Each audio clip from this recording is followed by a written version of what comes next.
তুমি কি জানো উম্মত, আমি 23টা বছর টানা তোর জন্য কেঁদেছিলাম উম্মত।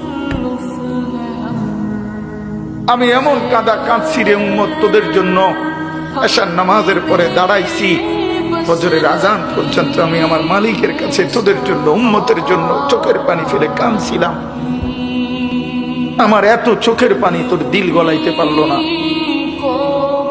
আমি তায়েফের পাথরের আঘাতে আমার পিঠটা চালনির মতো ছিদ্র ছিদ্র হয়ে গেছে রক্তে। আমি বুকে পেটে 2টা পাথর বাঁধছি ক্ষুধার কষ্টে।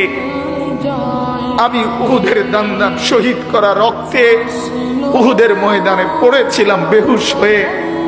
আমার ঘরের চুলায় 3 মাস রান্নার জন্য কোনোদিন চুলায় আগুন জ্বলে নাই। আমার এত চোখের পানি, এত রক্ত, এত ক্ষুধার কষ্ট, কিছুই তোর মন গলাইতে পারলো না, তোরে সেজদা দিতে পারলো না।